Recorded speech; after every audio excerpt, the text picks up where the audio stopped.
Salut à tous amis, j'espère que vous allez bien. Aujourd'hui on se retrouve pour une nouvelle petite vidéo. Avant de commencer, excusez-moi, je voulais vous demander, ça fait 2 vidéos si je dis pas de bêtises, que j'ai ajouté une sorte de système qui réduit les bruits néfastes durant mes vidéos. Notamment il y avait une sorte de bruit de fond assez aigu que vous pouviez entendre lorsque je parlais pas par exemple, et qu'il n'y avait pas forcément de bruit, et que vous aviez le son relativement fort, ce qui est normal parce que quand tu fais de l'ASMR tu chuchotes. Du coup généralement le son est plus élevé que sur des vidéos classiques. Et du coup ce que j'ai fait, c'est que j'ai mis ce système qui enlève le bruit, mais du coup qui enlève aussi les bruits qu'il estime néfastes. Donc il y a certaines intensités de son de ma voix qui sont enlevées, ou par exemple la vidéo vendeur multimédia, les clics de la souris par exemple étaient un peu étouffés. Je sais pas si vous l'avez remarqué, même ma voix paraît un peu plus étouffée. Du coup j'ai pas vu de gens le notifier durant les 2 dernières vidéos. Je vous demande votre avis, si vous préférez comme ça, sans le bruit de fond, avec du coup moins de bruit néfaste, mais du coup on perd un peu une partie, pas une partie de ma voix, mais certaines tonalités sonores. À vous de choisir. Je pense que c'est peut-être mieux comme ça, parce que du coup il y a vraiment plus aucun bruit néfaste, et vous êtes sûr qu'il n'y aura pas un truc qui va venir vous embêter durant l'écoute. Bon, hormis, je l'avoue, mon parquet qui grince assez souvent quand je bouge, mais ça, je peux pas, enfin, je peux l'enlever au montage, sauf que si je coupe et que je suis en train de parler, bah vous allez rien, enfin, je vais être en train de dire une phrase et elle va se couper, et ça va la reprendre juste après, donc ça casse un peu le truc.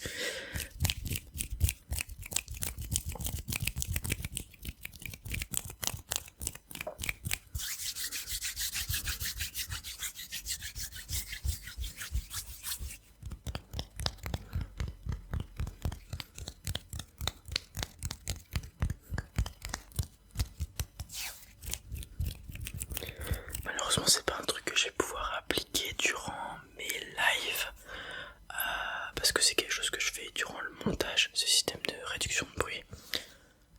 Donc vous pourrez encore l'entendre durant mes lives si le bruit vous manque.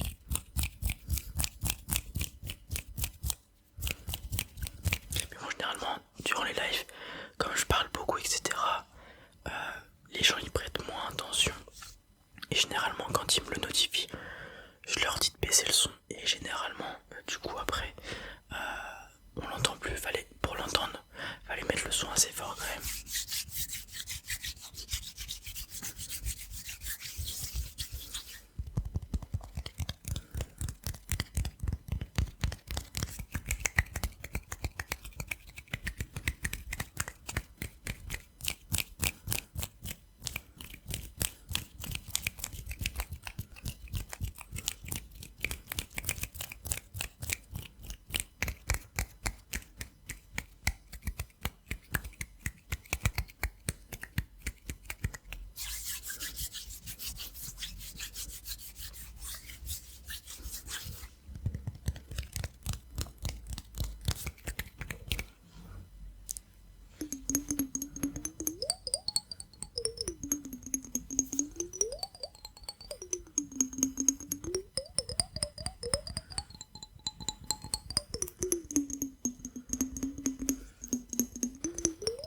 Aujourd'hui il a fait super beau chez moi. J'ai réussi à sortir en t-shirt, c'est vous dire. Je pense que ça sera aussi probablement la dernière fois avant que les températures redeviennent agréables d'ici quelques mois.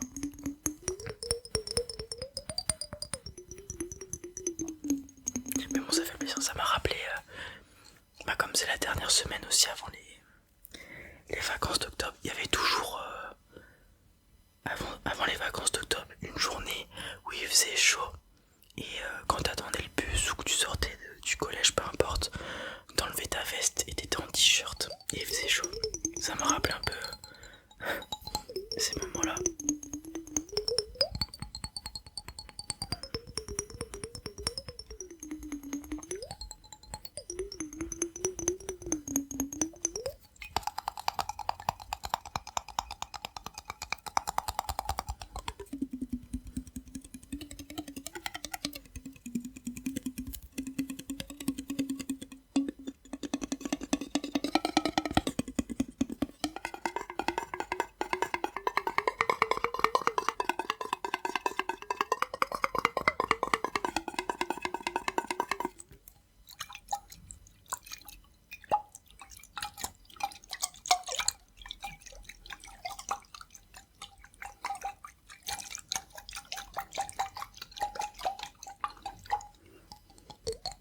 Aujourd'hui j'ai testé un produit que j'avais jamais essayé à la boulangerie.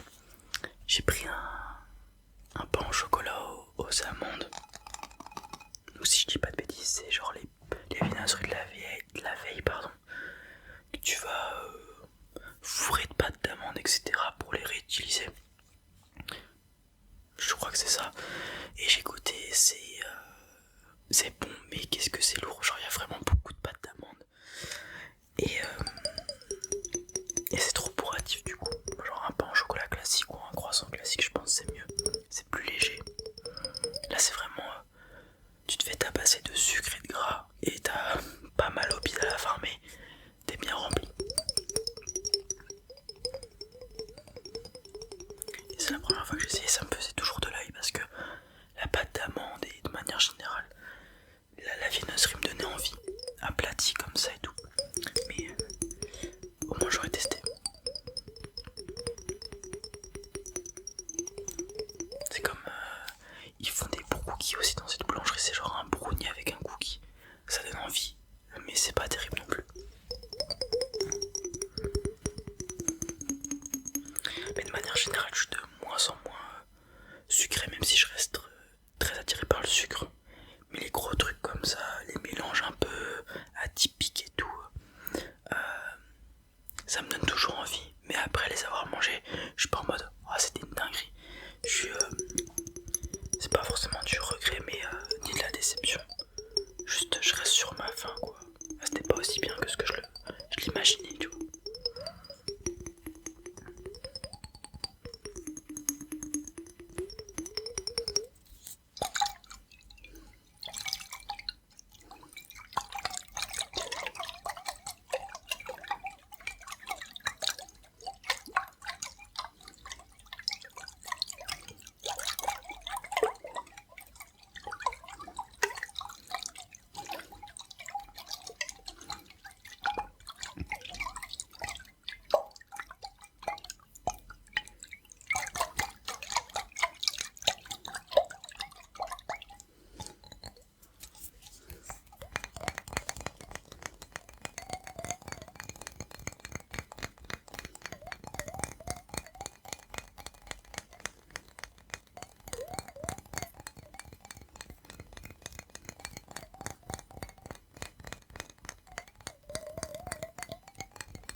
mais c'est pas un arc qui m'a spécialement marqué parce que les méchants, enfin les antagonistes du coup, sont pas spécialement marquants.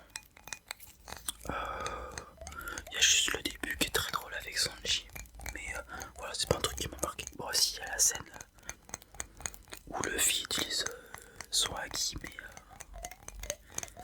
mais hormis ça, il n'y a rien de super stylé, enfin de très marquant.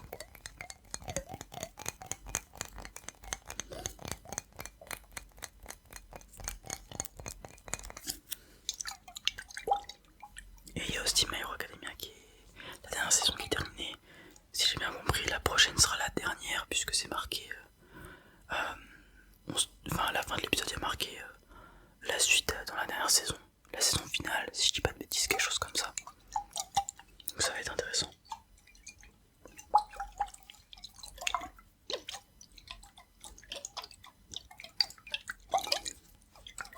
Ça va être...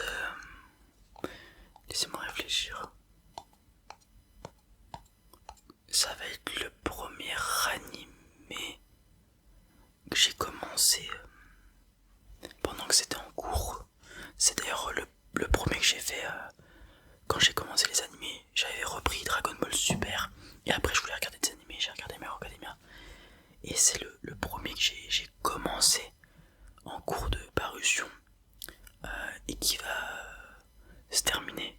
C'est la première fois que ça m'arrivait parce que généralement tous les autres étaient déjà finis ou sont pas encore finis. Je pense à Dr Stone, Jujutsu, Demon Slayer que j'ai commencé la première saison quand ça a commencé et qui sont pas encore terminés, même si Demon Slayer n'est pas si loin que ça. Je crois pas qu'il y en ait. Bah, One Piece en cours toujours. Naruto c'est fini, mais j'ai commencé, c'était déjà fini.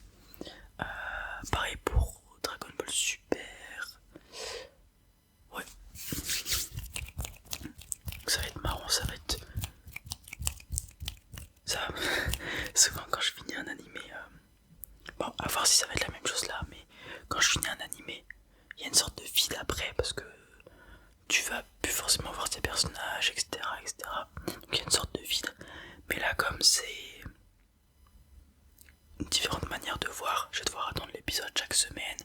Sur des années, j'ai regardé le truc, ça va être différent de les trucs que je peux binge-watch, genre Assassination Classroom.